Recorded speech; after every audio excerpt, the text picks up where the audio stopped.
I'm Tammy Kolda, an applied mathematician, and this is Unlocking LaTeX Graphics. On this channel, I present tutorials on using TikZ and PGF plots. The videos on this channel are based on my book, Unlocking LaTeX Graphics, as well as some bonus materials. Today, I'm going to give a tutorial on creating engineering paper using TikZ.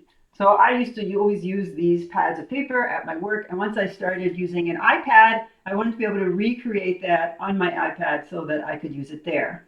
I posted a PDF of engineering paper on my website about a decade or so ago, and it got a lot of downloads. So I thought it would be a good idea to make a video on how to create engineering paper using TikZ. This way you can modify it to fit whatever sort of situation you want. In this video, I'll show you how to make a full page graphic, how to change the scale from the default centimeters to inches, and how to use TikZ grids with different grid sizes. Once you have the basics, you should be able to adapt it to create engineering paper with different sizes or colors. So let's get started. Here's the code to set up the document for engineering paper. I'm setting the size to be the standard letter size of 8.5 by 11 inches. You could change this to be A4 or any other size you want, but you'll need to adjust coordinates in the code later on. I'm also loading the xcolor and TikZ packages since I'll be using colors and TikZ graphics. I'm setting the page style to empty to remove page numbers. I'm defining two colors, a foreground, which is the type of forest green, and a pale yellow for the background. You could change these colors if you want. Now let's set up the TikZ picture environment. We're using a lot of special features, including some things we've not used before. So first we're using Remember Picture and Overlay options. These options allow us to position the TikZ picture relative to the entire page. Sometimes you have to compile twice when using these options to get everything positioned correctly. I have some other episodes that also talk about these options, which I'll link in the show notes. Next, we're using shift equals current page dot northwest. This will set coordinate 0, 0 of the TikZ picture to be in the upper left corner of the page. Finally, we're rescaling things to make it easier to draw our picture. Engineering paper has grids of size 1 inch by 1 inch, and everything is most easily measured in inches. What I'm doing here with xscale and yscale is setting the default unit of measurement in TikZ to be inches instead of the default centimeters. So 2.5 centimeters is approximately an inch. Also, I'm making the y scale negative. I'm flipping the y scale so that positive y values go down the page instead of up. This will be more natural for drawing our engineering paper. To give a sense of what's going on, I'm drawing two circles. The red one at 0, 0 is up here in the corner. It goes partly off the page as you might expect. So we're only seeing 1/4 of the circle centered at 0, 0. The blue one at 1, 1 is at position 1 inch, 1 inch relative to that upper left corner. I just pasted the definition of 3 custom styles. On these pages, there are the very thick lines on the outside. It may be hard to see on the camera, but there's medium size 1 inch by 1 inch grids, and then the finest lines are 1/5 of an inch grids. The color of these depend on the foreground and background. You can, of course, adjust these to make some lines more or less prominent.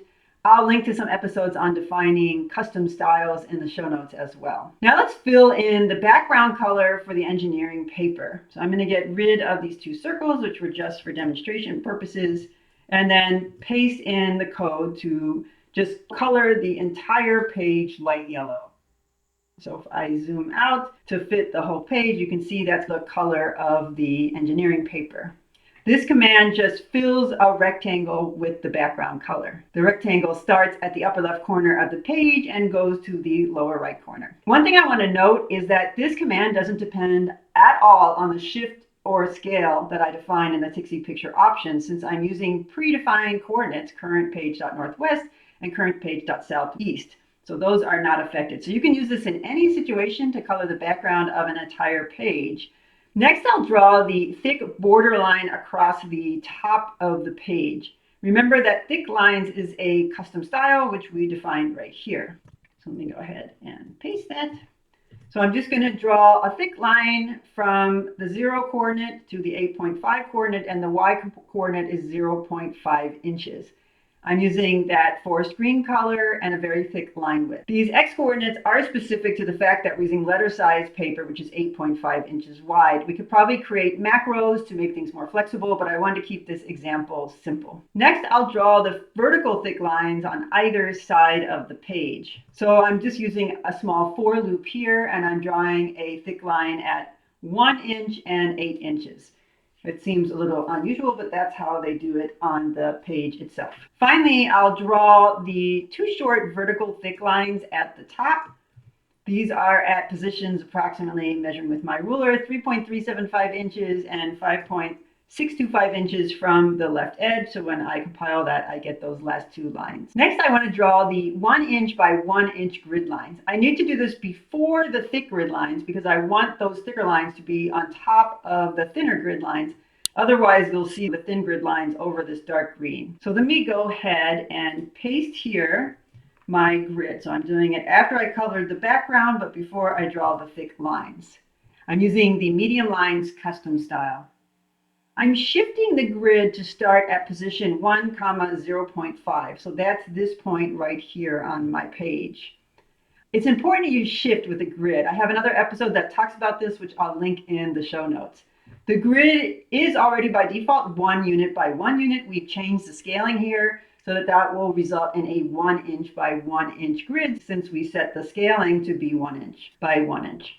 So when I compile that, we see the thin green lines here. They're very light, and that's because that matches best the actual paper, but you can play around with that. Lastly, I want to draw the finest grid, which is 0.2 by 0.2 inches. Again, I need to do this before the thicker grid lines on top and before even the 1 inch by 1 inch grid lines. So I'll paste that in between the background color and the medium lines. This time I'm using the thin line style. I'm doing the shift as I did before, but this time I'm using the xstep and ystep options to set the grid size. So I'm setting it to 0.2 in both directions, and then the total grid is size 7 by 10. So let's see how that goes here. And now we see that we get our small grid. Let me zoom out so that you can see the whole page, and you can see it stops a little bit before the bottom, just like it does on the real paper. And we now have our engineering paper. I hope you enjoyed today's episode on creating engineering paper with TikZ. I include a link to the overleaf document I created today in the show notes. If you found this helpful or interesting, please click like or subscribe. If you have TikZ or PGF plots questions, please post them in the comments. If you want to learn more, please check out the other videos. I also have a book, Unlocking LaTeX Graphics, available for purchase at major book retailers. Thanks for watching.